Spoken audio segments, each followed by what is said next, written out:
الظاهرين ما دام من في السماوات والأرض رب اشرح لي صدري ويسر لي أمري واحلل عقدة من لساني يفقهوا قولي اللهم علمنا ما ينفعنا وانفعنا بما علمتنا وزدنا علما اللهم إنا نسألك علما ينفعنا ويرفعنا اللهم إنا نسألك علما نافعا ورزقا واسعا وعملا متقبلا وشفاء من كل داء وبعد السلام عليكم ورحمة الله تعالى وبركاته. كيف حالكم؟ ما شاء الله. Festival boleh ikut Ramadan dan ikut Eid insyaAllah. MashaAllah. Alhamdulillah. So today we're going to continue from Surah Tawbah. Which verse we starting from? 43. عفى الله عنك لما أذنت لهم حتى يتبين لك الذين صدقوا وتعلم الكاذبين. We start from there. عفى الله عنك. It will be a good place to start from either way because the next verse relates to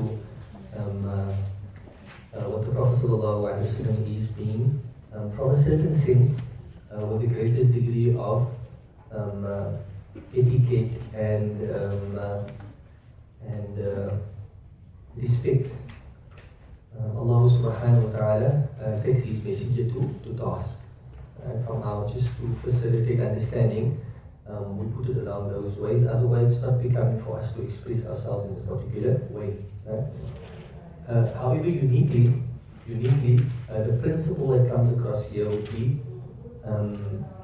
what is attributed to Prophet ﷺ in terms of wording, and the wording may be subject to whether it is authentic or not. But even the meaning is true, undoubtedly, by the consensus of the scholars.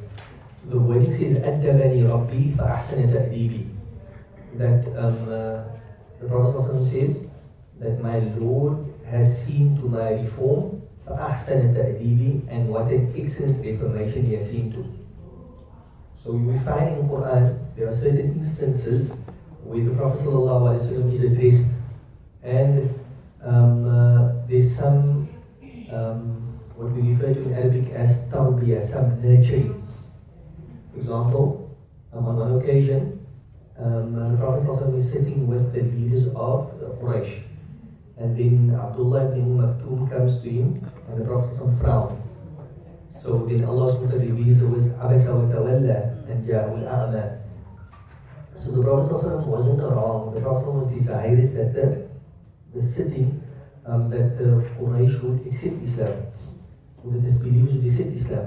And he felt that perhaps the coming or the interruption by Abdullah ibn Maktoum might compromise that. So because of his desire that they be rightly guided, the Prophet ﷺ conducted himself to Abdullah ibn Maktoum in a particular way by frowning. It's a very natural type of response when you feel that something may be compromised. Okay? So then that's an example of Allah nurturing his Messenger sallallahu alaihi wasallam. Here, similarly, in relation to the hypocrites, they sought permission to stay behind, and the Prophet granted permission. Allah said, you should not have granted permission. Why? I did not grant permission, and in those who joined you, they would be the believers, and those who remain behind, they would expose themselves as hypocrites. So this is the spirit in terms of these particular verses. To go back and just to look at this phenomenon about nurturing and upbringing. Some of the scholars say, if you look at the Prophet ﷺ, who is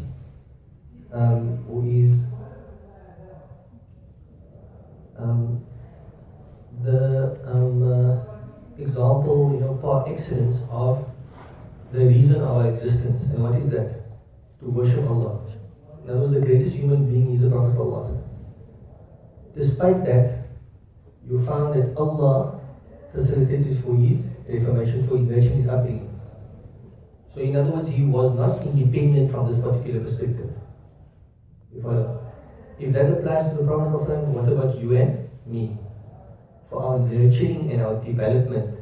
So when we look at the physical level, human beings, when they come into this world, can they subsist on their own? There are other animals that can subsist and do subsist completely on their own. The same doesn't apply to human beings in terms of their physical development. The same applies to our spiritual development. Your spiritual development, you cannot oversee your own spiritual development as such. You require, like for your physical development, you require somebody to assist you. In this also you require somebody to assist you, like the Prophet ﷺ. It's an important point for you to deliberate and think about. In most instances what happens, your parents and your development, what does the Prophet ﷺ say? The best gift that a father can give to his child is what? Is good character, that's nurturing, that's upbringing. It doesn't come with you. The basics of it does come with you in terms of your natural disposition, but the development of that is something which needs to be developed, and normally it's an outsider, in this instance the parents that sees to it. But sometimes many of us need more than just that in terms of our spiritual nurturing and upbringing. So it's important for us not to consider ourselves as independent in terms of our own spiritual upbringing. We require somebody to assist us in terms of our spiritual upbringing, like the Prophet ﷺ in this particular example. So that's like a side benefit that we can take from there, that Allah nurtured His messenger, and now He's saying, Afallahu ank. So, Afallahu ank, the word afa ya'fu means to forgive or to overlook, right? So, it's a du'a. So, it's not a jumla, what we normally know as a jumla, what is it called now? Jumla khabariyya. Because jumla khabariyya is divided into two, jumla ismiya and jumla fa'aliyya, verbal and nominal sentence. But this is not a verbal sentence nor a nominal sentence. It's not a jumla khabariyya. It will be referred to as jumla insha'iyya.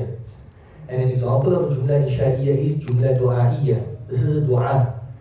May Allah forgive you. Afallahu ank. Right? Afallahu ank. It's like a du'a. Afallahu ank. If you wanted also, you could consider it as a past tense, like Allah has forgiven you. If you wanted, or may Allah forgive you. Now, or Allah has forgiven you. You can consider it in one of two ways. Jumla insha'iyya or jumla khabariyya. Afallahu ank. So it's a unique way, like you have a problem with somebody, and now before you take them to task, you want to tell them, don't do that again. But what do you tell them first? If you have a good relationship with the person, what do you tell the person? Don't worry, it's not a problem, but don't do that again. So in that particular spirit, Allah is first going to tell the Prophet ﷺ, look, I've forgiven you, it's not a problem. This talks about the relationship between Allah and His messenger. Afallahu ank, Allah has forgiven you. You with me, right? So it's important because of the etiquette that we should have with the Prophet ﷺ and the good thought that we should have about him. Even when we're talking about Allah nurturing him and rectifying the Prophet ﷺ where he errs in the eyes of Allah subhanahu wa ta'ala, you and I as lesser human beings must be very careful the way we speak about that in order to maintain the proper etiquette. Because if we lose etiquette with the Prophet ﷺ, then we lose our complete standing in terms of our belief, our relationship with the Prophet ﷺ and the relationship with Allah. It's very important. So therefore we sort of pussyfoot around this particular phenomenon, and it's why, because of the respect that is required in that particular regard. One occasion the Prophet ﷺ came out and he found that he was talking in the masjid, he was talking to one of his wives. Right? And then some of the companions came in and they went past. And then the Prophet ﷺ called him afterwards, called him and said, I was speaking to my wife. So why does the Prophet ﷺ do that? So they don't harbor negative thoughts about the Prophet. Who's he talking to? So why does the Prophet take out the time to call the companion to ensure that he has a good thought about him? Because if you have a bad thought about the Prophet, then your belief is compromised. You follow?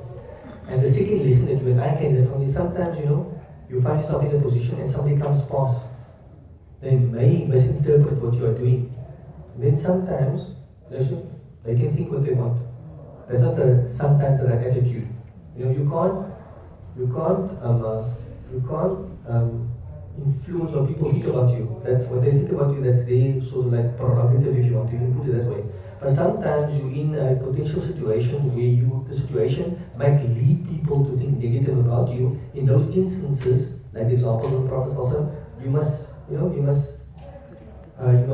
explain, yourself. That's also important in certain instances, right? Allahu A'lam.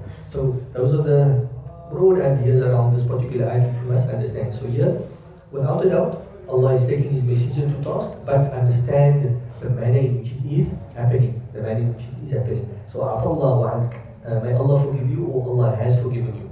Right?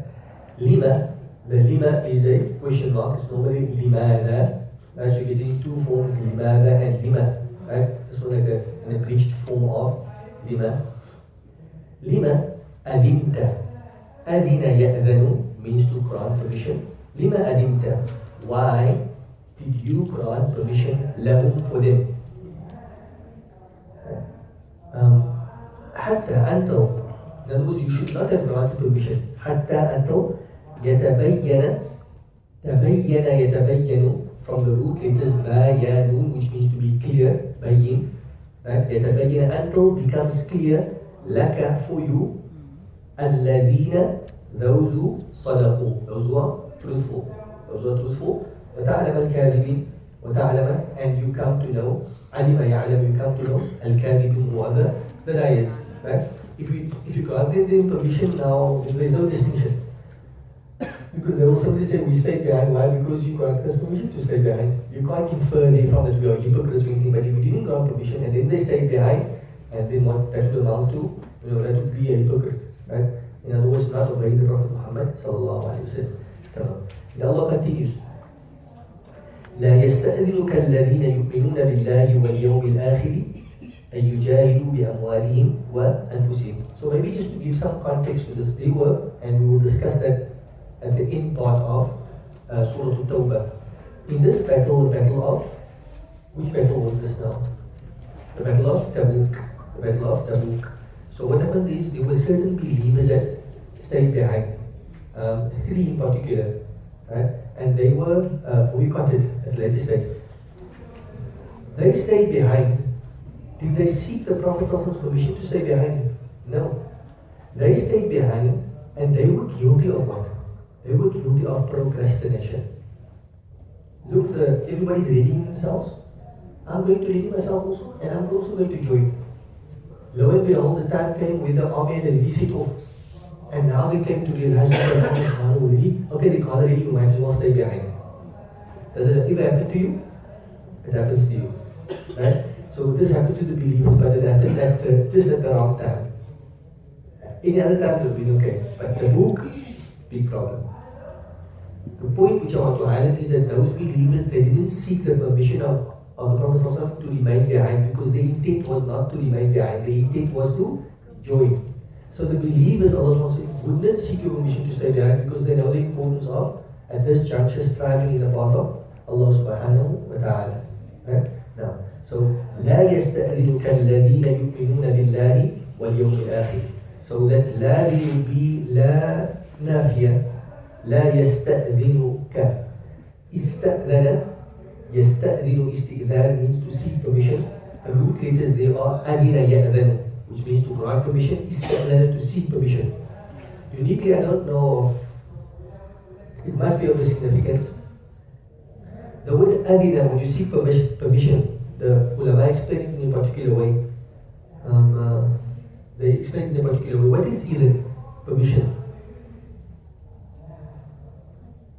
When you seek permission, it's to do something and leave off the opposite. That's how our scholars explain it. You follow me? So I seek permission to enter. What is that? To do something and leave the opposite. So enter and not to remain outside. You with me? So seeking permission is to do something and leave off the opposite. So what are we talking about now? Seeking permission to stay behind and not fight. So Allah is saying, who won't seek such a permission? The believers won't. The believers won't, come to you and seek permission for that. You follow me? It talks about a certain, to me, Wallahu alam, a certain subtlety in terms of certain type relationships. Okay? What happens is, and al-maru yaqisu ala nafsi, a person uses himself as a major premise. Right? Sometimes we will approach my father and ask him for certain things. His response was that you should have thought first before even coming to ask me this. So sometimes as children, whether the parents will say yes or no, you must think first before asking, because it's difficult for parents to say no from the outset. So now when asking for something that is like, that you shouldn't be asking for in the first place, what happens? You put them in a compromising situation. And if you really think about it, you shouldn't have asked that question in the first place. Look at the book. If you're a true believer and you understand, the current situation, the furthest thing from your mind would be to come and ask permission to stay behind. Because you know that, as a believer, can I ask of such a thing? You with me? I'm not going to go today because, so that's also, maybe employee, you working at a place and it's always been very good for you. They're going through a difficult time now. And in a difficult time, they say there's certain cuts, but you want to ask something at this stage. And you are in normal time, they don't grant it to you. But now in this time, you shouldn't be asking that. So this is the idea here. A true believer, you didn't seek permission because he understands the circumstances. So Allah says, لا يستأذنك will not seek permission from you. Who will not seek permission from you? الذين those who يؤمنون بالله واليوم الآخر. Those who believe in Allah and believe in the last day. What will they not seek permission to you from? أن يجاهدوا بأموالهم وأنفسهم. That they be left off the hook. You need to understand it that way. They won't seek your permission to be let off the hook from doing what? From yujahidu, making jihad, striving in the path of Allah. And how is that? بأموالهم وأنفسهم. بأموالهم وأنفسهم, with their amwal is the plural of the word man, with their wealth, وأنفسهم, and with their selves. Wallahu alimun bil muttaqin, and Allah is most knowledgeable bil muttaqin as regards to the God conscious ones. Then Allah goes on because that verse would have sufficed. That verse would suffice because what is the opposite of that? Who's going to seek your permission to remain behind? If the believers won't, then who will? The hypocrites. So then, that verse was sufficient. But now then Allah goes on and tells you now who's actually going to seek your permission. Why does Allah repeat himself like this? He repeats himself like this to highlight the goodness of the believers in not seeking your permission. When he tells you who doesn't seek permission, he doesn't have to tell you. But Allah actually tells you, and then what is the purpose of the whole thing? The goodness of the believers stands even more out. So Allah says now, innama, which is adatu hasrin. Innama, only. Who's going to seek your permission to stay behind? إنما يستأذنك الذين لا يؤمنون بالله واليوم الآخر. Like we say sometimes only you will ask such a thing. Right? So who's only going to ask for such a thing? Right behind at this juncture. إنما, only. Who يستأذنك will seek your permission. الذين لا يؤمنون بالله واليوم الآخر. Those who do not believe in Allah and the last day. وارتابت قلوبهم فهم في غيبهم يترددون. وارتابت قلوبهم. ارتاب يرتاب means to doubt. وارتابت قلوبهم, and their hearts are in a doubt. They seek your permission now. What do they look? They're going now to oppose the Romans. Are they going to come out victorious or are they going to be defeated? They have these doubts. And why do they have these doubts? They have these doubts because they do not believe. Right? So they have these doubts. وارتابت قلوبهم, and their hearts are in a doubt. فهم في ريبهم يترددون, and they في ريبهم, in their doubts, يترددون. They are, taraddud means to go from one point to another point. They are oscillating like this in terms of their doubts.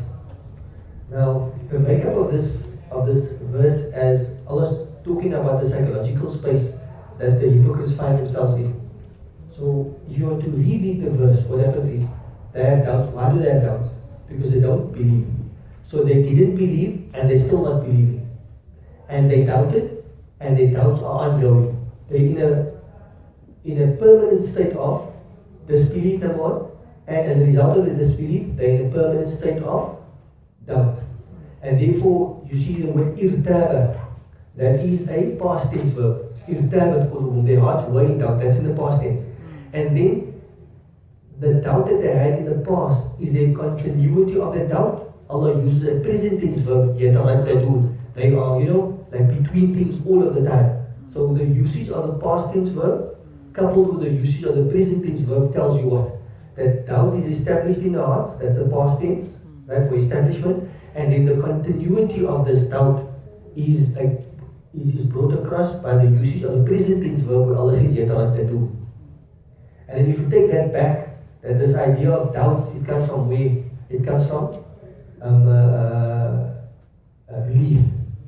So they don't believe, and not believing causes doubts. Not believing causes doubts. Wallahu a'lam. That's also a unique type verse. I was thinking of another, certainty. Do you want to live in doubt, or do you want certainty? So where do you get certainty from? So one of the, I was checking for, the Eid day for the khutbah. So we researched this verse, إِنَّ الَّذِينَ قَالُوا رَبُّنَا اللَّهُ ثُمَّ اسْتَقَامُوا. Those who say that our Lord is Allah. Okay? So now when you say your Lord is Allah, they say that leads to Kamal Nafsani. When you come to that point where you acknowledge that your Lord is Allah, that is a point of excellence that you've reached. As a human being, it's a point of excellence that you reach. Why? Because when you recognize Allah, right, then what is related to Allah is certain knowledge. But if you don't recognize Allah, what's going to happen? You're going to be beset with doubt for your entire existence. You follow me? So that philosophy in terms of life, what is life about? Philosophy? What is philosophy about? Philosophy is about studying the nature of existence, studying the nature of reality, studying the nature of knowledge. Now, when you study this and the philosophy about your life, what do you come to? You're supposed to come to a certainty. So once you believe in Allah, then that certainty follows. But if you don't believe in Allah, then what happens? That your whole life will be led by doubt. What if? You're always about doubts. So something which we just take for granted, which is our belief in Allah, right? That belief in Allah leads to certainty. Once you accept that ultimate reality, that ultimate truth, and then everything else in terms of your life becomes certain. But if you don't, then like the munafiqun here, you are beset with perpetual doubt, as the verse is now. They don't believe in Allah, they don't believe in the last day. What happened? They doubted, and they still caught in their doubt. They didn't believe, and they still caught in their disbelief. It's a very important phenomenon to understand and to grasp. And the idea behind it is that first, you must understand it philosophically first. And then once you understood it philosophically in terms of the theory, and then what happens in terms of your life experience, that must basically facilitate that you experience it experientially. I don't know if you follow what I'm saying. The idea of philosophy is not just philosophy to, about this and that. No, the idea is that mental constructions within your mind, right, it must lead to you actually experiencing that divine reality. And then life becomes meaningful. And then you're existing for the purpose for which you exist. Now what is that? وَمَا خَلَقْتُ الْجِنَّ وَالْإِنسَ إِلَّا لِيَعْبُدُونَ. To come to know me. That's what Allah SWT is talking about. So for us, everything else is very important, but most importantly is our relationship with Allah. And if you want to reach that excellence for you as a human being, that kamal insani, then the first thing you must come to do is come to recognize who Allah is. That's why human beings, forever has been beset with philosophy. Philosophy, and what is that? Philosophy means a love of wisdom. What is wisdom? Wisdom is the reason why you exist. Why do you exist? And to explore that. And we see how the munafiqun don't buy into that wisdom, and therefore they beset with negativity, they beset with doubts and everything else. Wallahu a'lam. Allah knows best. ولو أرادوا الخروج لأعدوا له عدة ولكن كره الله بعثهم فثبطهم وقيل اقعدوا مع القاعدين. This verse is a unique verse also. And once upon a time I used this verse for another reason altogether. And I'll tell you about that now.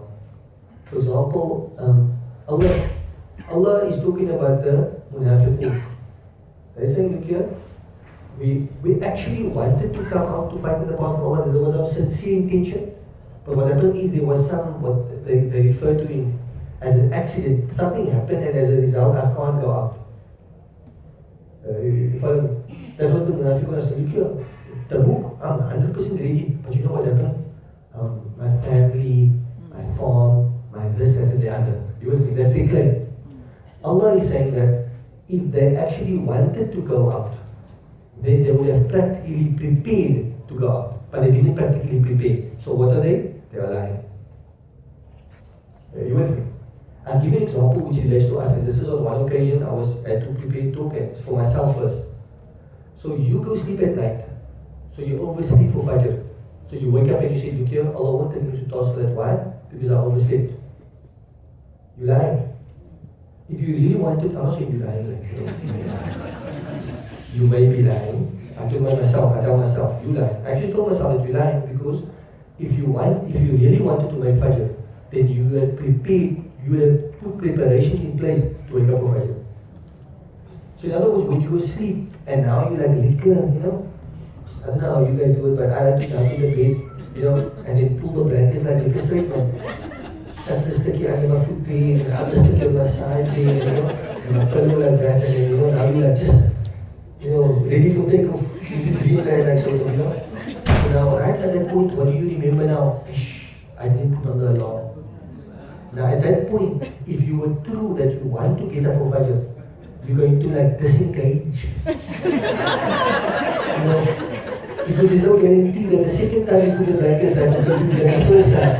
Everything changes this way. That's if you have to learn and we also create all other complications about people are watching that. So then at that juncture, if you don't get out now, can you say that, look here, I was true in my niyyah to get out? To get out of Fajr. You follow me? So if you don't get out of the bed, then you can't say the next morning truthfully to Allah that, look here, I wanted to get up for Fajr, but I sleep. I'm trying at my level best, but so that is you follow me? Allah, and it's important for us because many times, never ever will a person who comes with a true intention be disappointed. Like in life, if I've ever experienced something, it's the power of a niyyah. And how once you have a good niyyah, you don't have to worry about anything else. Because maybe in the initial phase it will be almost like, like you against the world type of thing. But your true niyyah will always shine through. So if you were true in your niyyah to get up for Fajr, for example, then somehow or the other you will get up. And even if you don't get up, Allah will make it such that, just somehow or the other, even if you're not in the masjid, for example, but your Fajr will be a beautiful Fajr, so to say. So what Allah is talking about here, about the munafiqun, was you saying that you had a good intention, but you didn't do anything to work towards that intention. That was makes you a liar. Allah is talking in that regard. So Allah save us. So I give you an example which relates to us, but you want to go to Tabuk, but you go walking around the marketplace, you're with your family, you're busy with, there's no camel getting ready, there's no horse getting ready, you don't have a sword, you don't have a this and that, but you all ready to go to Tabuk. No, that's not. If they truly wanted to go, the niyyah was strong, then what would happen is that they would have made an intention for doing that. So like they say, not so good example, but the guy says, now I'm going to go to the masjid. And now he comes to the masjid and he finds the door closed. What does he say? Now, see now the door's closed. You must question your niyyah. I mean, many times you go to the masjid, the door is closed, but what about the side door? If your niyyah was like strong and you come to the door and you say, Subhanallah, how can the door be closed? But I said, it's closing, bro. You can't do that. Like, you cook by masjid, you say, now I'm going to go away. Now you come, the door is closed. But you just look at the side, door is open. But your niyyah must take you there. I'm going to make my word in the masjid, so then the big doors, the niyyah. I don't think sometimes we understand the weight of a niyyah. The niyyah manifests itself in action. So the munafiqun, they didn't have a niyyah to actually go to the book, and therefore didn't manifest itself in their preparation. Like for example, you and I, we say we want to get up for Fajr, but we didn't make preparations for it. And therefore, at the end of the day, what are we going to question? We're going to question our niyyah. So Allah grant us the best of niyyahs, inshallah. We continue when we meet again. Jazakumullahu khairan. Wassalamu alaikum wa rahmatullahi wa barakatuh.